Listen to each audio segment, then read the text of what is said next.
ఈరోజు మనం ధ్యానిస్తున్న వాక్య భాగము మత్తయి సువార్త 15వ అధ్యాయము 21వ వచనం. అక్కడ ఏమి వ్రాయబడ్డదంటే, యేసుక్రీస్తు ప్రభువు తూరు సీదోను అనే ప్రాంతాలకు వెళ్ళాడు. యేసుక్రీస్తు వెళ్ళినటువంటి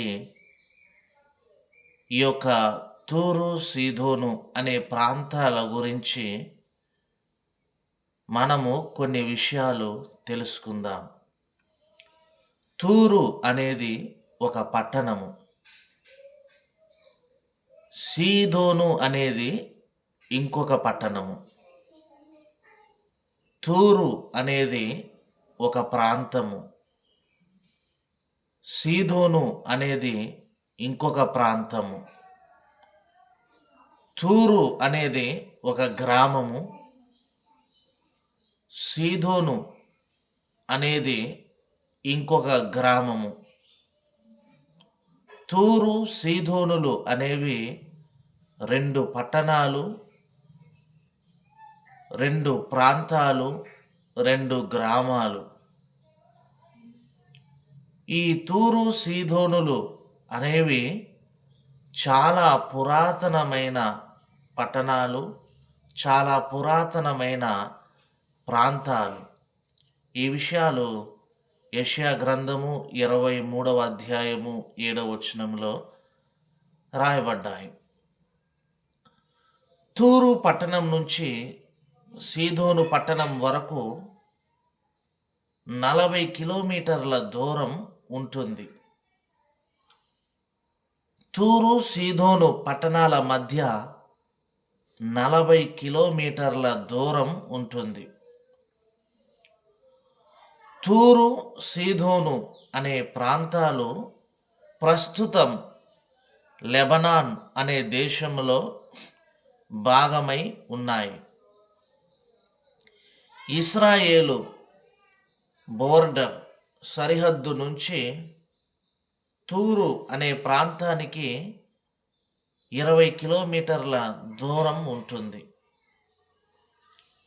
నజరేతు పట్టణం నుంచి తూరు పట్టణానికి 80 కిలోమీటర్ల దూరం ఉంటుంది. తూరు సీదోనుల పట్టణములు వ్యాపారానికి కేంద్రములుగా ఉండేవి. ఈ ప్రాంతాలు వ్యాపారానికి నిలయముగా ఉండేవి. తూరు సీదోనుల ప్రాంతాలలో వ్యాపారము బాగా ఎక్కువగా నడిచేది. ఈ ప్రాంతాలలో వస్తువుల యొక్క అమ్మకాలు, కొనుగోలులు ఎక్కువగా జరిగేవి. ఈ ప్రాంతాలలో వస్తువుల యొక్క ఎగుమతులు, దిగుమతులు ఎక్కువగా జరిగేవి. తూరు సీదోను ప్రాంతాలకు చెందిన ప్రజలందరూ వ్యాపారం చేసేవారు. వీరి ప్రధాన వృత్తి వ్యాపారము. ఈ ప్రాంతాలలో నివసించే ప్రజలందరూ వ్యాపారస్తులే. ఈ విషయాలు యెషయా గ్రంథము 23వ అధ్యాయము 1 నుంచి 3వ వచనం వరకు, ఆ తర్వాత 8వ వచనము, నెహెమ్యా గ్రంథము 13వ అధ్యాయము 16వ వచనము, యెహెజ్కేలు గ్రంథము 27వ అధ్యాయము 3, 8, 9 వచనాలు, 12 నుంచి 24 వచనాలు, 32 నుంచి 33 వచనాల వరకు వ్రాయబడ్డాయి. ఈ తూరు సీదోనులు ప్రాంతాలకు చెందిన ప్రజలు వ్యాపారం చేస్తూ విస్తారమైన ధనము, వెండి, బంగారములు, ఆస్తిపాస్తులు సంపాదించుకున్నారు, ఐశ్వర్యవంతులు అయ్యారు. తూరు సీదోను ప్రాంతాలలో వ్యాపారం బాగా నడుస్తూ ఉండటం వలన అక్కడి ప్రజలకు బాగా ఆదాయము, సంపాదన, ఆస్తిపాస్తులు రావటం వలన అక్కడి ప్రజలకు బాగా గర్వము ఎక్కువైంది. వాళ్ళలో గర్వము పెరిగిపోయింది. వాళ్లకు పొగరు పెరిగింది. వాళ్లకు వస్తున్న ఆదాయము, సంపాదన, వెండి, బంగారము, ఆస్తిపాస్తులను బట్టి తూరు సీదోను ప్రాంతాలకు చెందిన ప్రజలు బాగా గర్విష్ఠులైపోయారు. తూరు సీదోను ప్రాంతాలలో నివసించే ప్రజలు, మేము చాలా జ్ఞానవంతులము, మేము చాలా తెలివిగలవారిమి, మాకు ఉన్న జ్ఞానాన్ని బట్టి, తెలివితేటలను బట్టి మేము ఇంత గొప్పగా వ్యాపారము చేయగలుగుతున్నాము. మాకున్న జ్ఞానము, తెలివితేటలను బట్టియే మేము బాగా ధనము, వెండి, బంగారము, ఐశ్వర్యము,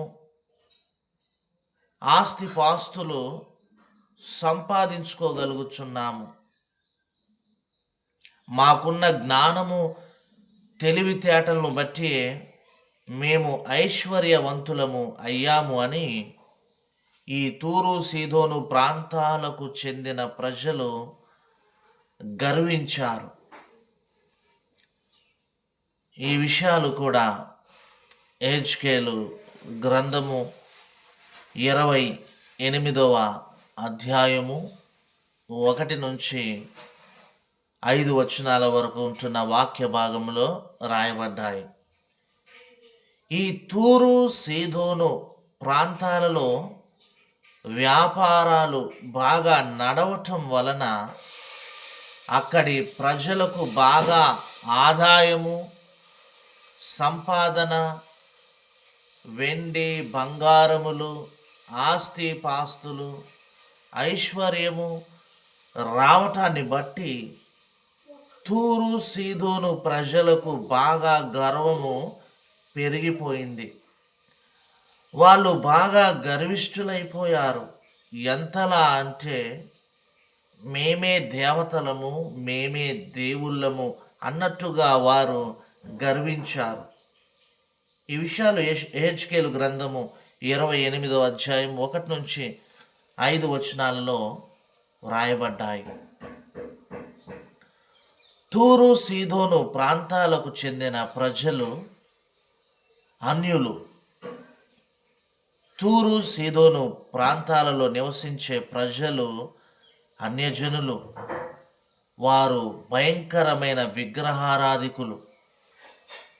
తూరు సీదోను ప్రాంతాలకు చెందిన ప్రజలు వ్యభిచారము, అక్రమ సంపాదన వంటి భయంకరమైన పాపాలు చేస్తూ, దేవునికి వ్యతిరేకంగా జీవిస్తూ, దేవునికి విరోధమైన పనులు చేస్తూ దేవునికి కోపము పుట్టించేవారు. యేసుక్రీస్తు ఈ భూమి మీద శరీరధారిగా నివసించిన కాలములో ఆయన ఇశ్రాయేలు దేశాన్ని విడిచి 85 కిలోమీటర్ల దూరము ప్రయాణం చేసి ఈ తూరు సీదోనుల ప్రాంతాలకు వెళ్ళాడు.